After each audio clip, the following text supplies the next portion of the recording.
Unit 2, Communication Skills, Creative Writing.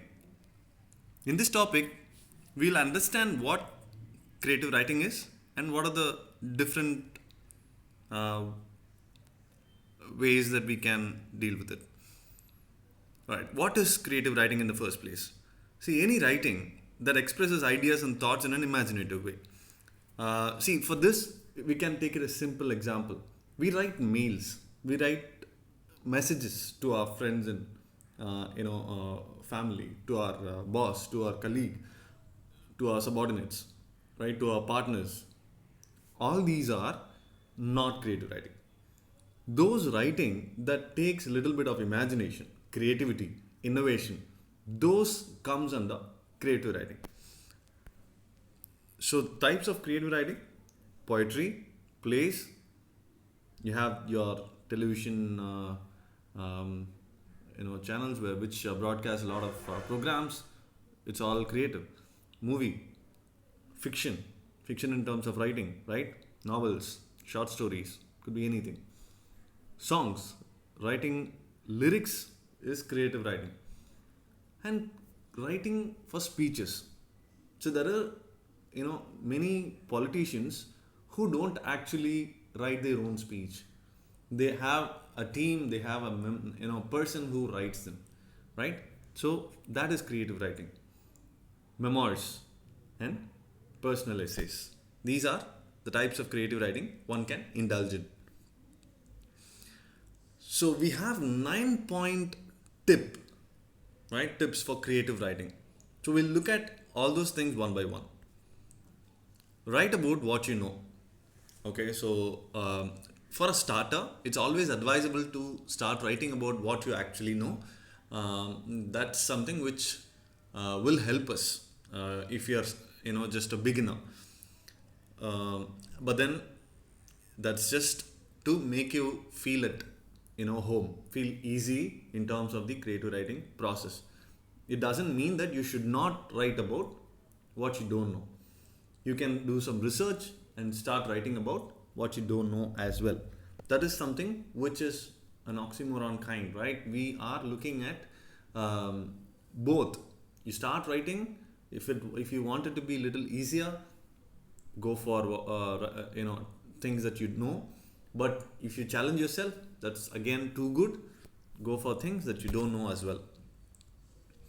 Before starting to write, you'll have to read, and that is part of writing. That is part of preparation for a creative writing. Read a lot, read widely and deeply. And one important point is hook your readers. See, nobody in the world is forced to read something.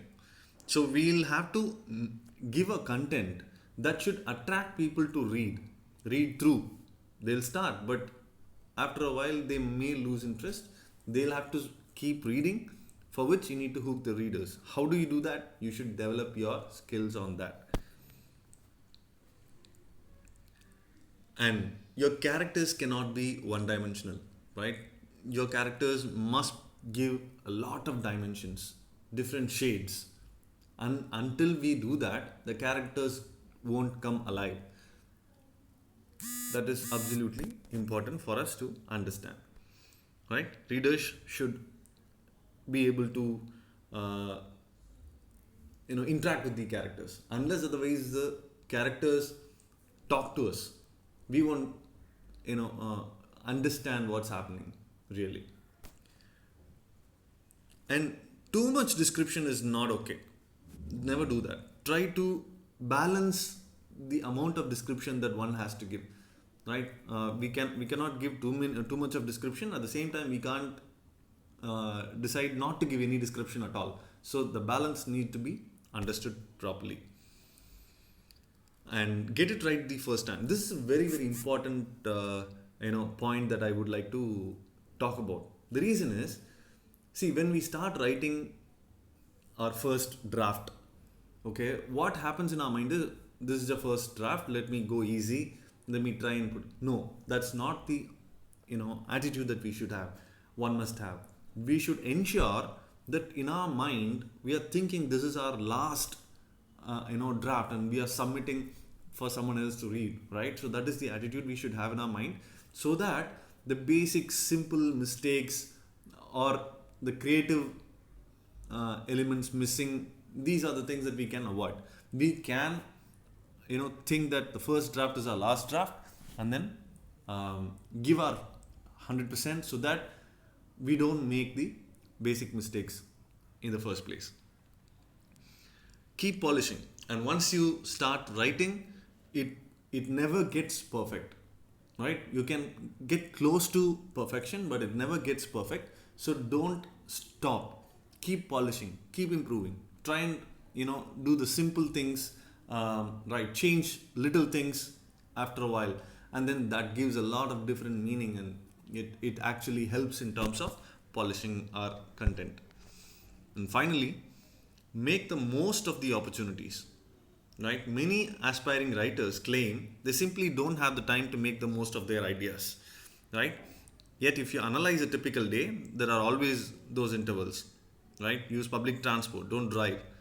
Waiting for a friend, use the time. Time spent on the waiting room of a doctor or a dentist, try writing. We may look different, odd, kind, yes, but those are the little things that will make a huge difference. When it's possible to pull out a writing pad, a laptop, a tablet, just write. Identify your opportunities. 5 minutes is enough to get a few sentences down and use them.